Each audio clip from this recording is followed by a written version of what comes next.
Hey everybody, I got a real humdinger of a story for y'all today. And it all starts with this picture. You see, on January 4th, 1933, this picture of a man named Philip McCarthy was printed in a newspaper based in Indianapolis, Indiana. The picture had a little caption on it, right? Calling McCarthy the country's biggest liar. Now, I know that probably sounds like an insult, but I promise it's not. You see, our friend McCarthy here had just earned himself the championship medal for biggest lie at the 1932 National Lying Competition held by the Burlington, Wisconsin Liars Club. You see, every year that Liars Club got together to crown a champion liar. And people from all over the country would show up to tell legends, tall tales, fish stories, fables, everything like that. And all in an attempt to spin the best yarn and take home that prestigious medal. Now, to compete with some of the United States' top liars, you'd need a pretty good story, right? And McCarthy definitely pulled a real haymaker out of his back pocket. The story of the cat with the wooden leg. A real gem of a tale. And I'm going to tell it to you here today.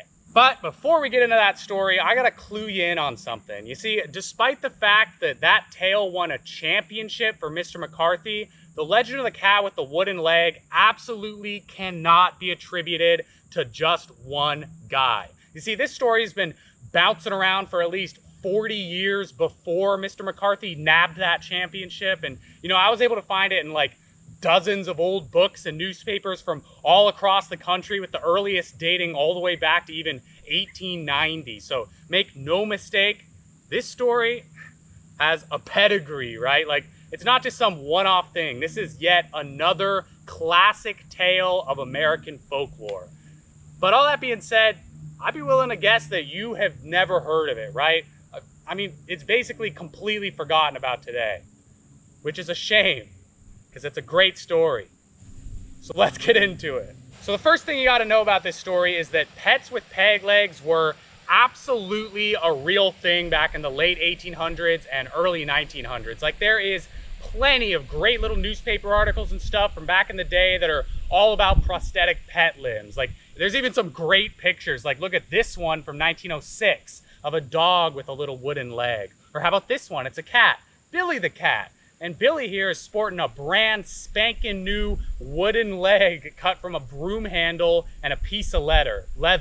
So you gotta know, like, this story goes way beyond just the concept of a cat having a peg leg. Like, that's just the beginning, right? But also, a cat with a peg leg is like the only real constant among all the different versions of this story. Like, as with any good piece of folklore, you can find plenty of variations on this tale. So what I'm going to tell you today is just sort of like a composite version. I'm going to be plucking bits and pieces out of all the different versions I heard and tell you an amalgamation of everything, right? But I'm still going to use McCarthy's version as sort of like our basic outline, right? Just for some stability. So let's get into it. So, Philip McCarthy, our man. Back in the day, he used to work as the engineer of a big flour mill.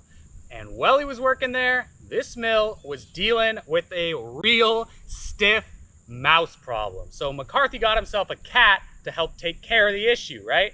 And that cat did a serviceable job, but it certainly wasn't any kind of like master rat catcher either. Like, it only killed just about one rodent every 3 days. But it definitely tried real hard.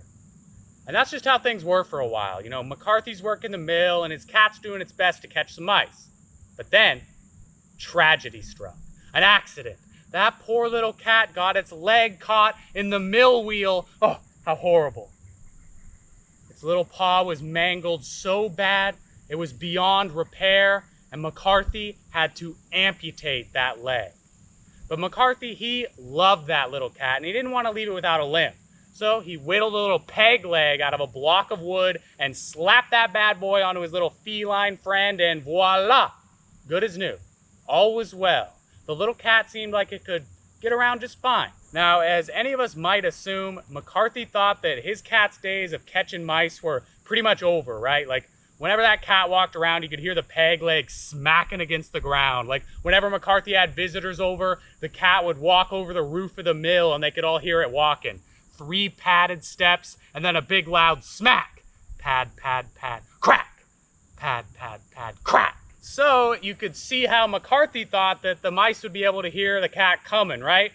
But to McCarthy's surprise, that cat suddenly started taking out mice like nobody's business, piling up the bodies from 1 mouse every 3 days to 1 every 15 minutes. Like magic, that cat was bringing them in.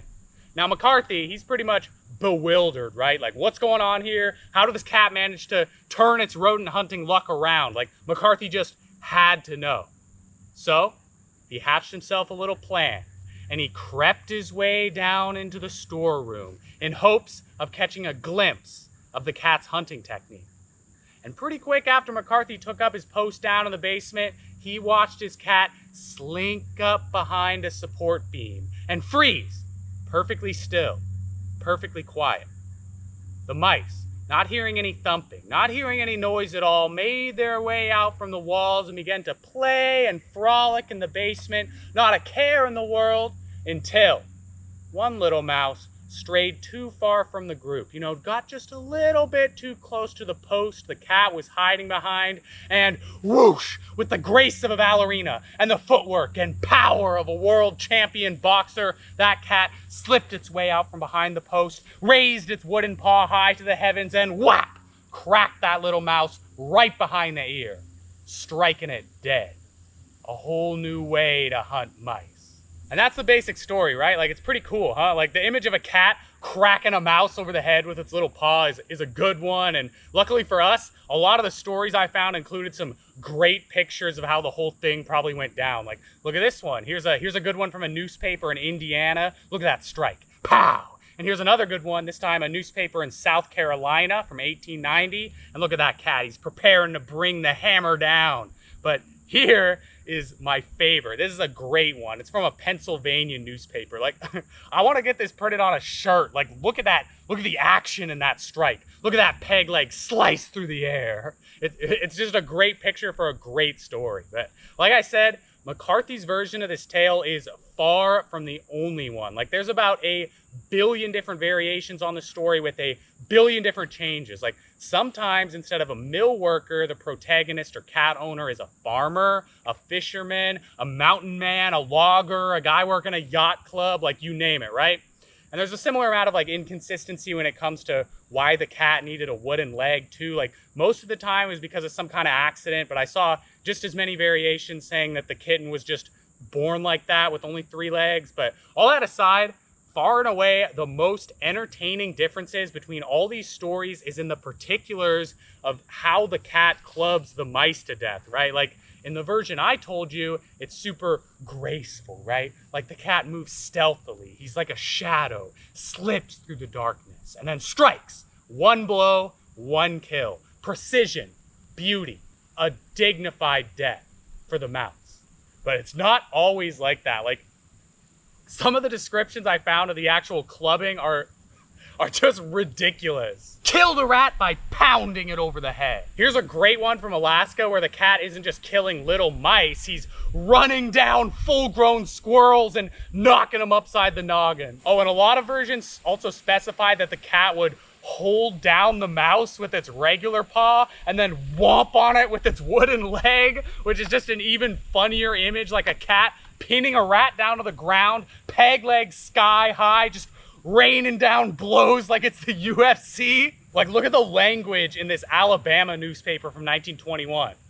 There we found Mr. Cat holding down a large rat with his good leg and beating his brains out with his new wooden leg. Like, holy heck, that is brutal. But out of all these little like variations and descriptions of the actual beating, this one is my very favorite. So I found this in like an old newspaper from Maine back in the 30s, and this story is like, it's pretty much the same right up until you get to the part where the cat is like first trying to club a rat to death. Like, this time the battle is far from quick and it's not graceful at all, right? Like, this cat, he's fighting this rat for 5 long minutes. It's this slog of a fight. The cat is just beating the heck out of the rat over and over, but the rat's just not going down, and eventually the cat wins, but it's not easy. So the owner, he decides he's got to help out his little buddy, right? So what he does is he melts down some lead, bores a hole into the cat's wooden leg, and then pours the metal in there so it can cool down and harden. So what he's done is effectively created a weighted club for his cat. Now that cat's got a wooden leg loaded with a steel stopper. So now the next time that cat finds himself in front of a rat, he rears up, pulls that great hammer back, and blam! Blasts it in the next week like a hydraulic piston, knocking it dead with one punch. Oh man. So it's a pretty good story, right? You can see how it won an award. But hey, we're not quite done with the Liars Club and the lying competition quite yet. So do me a favor, hold on tight for a couple days, and I'll see you again real soon. Thanks for watching.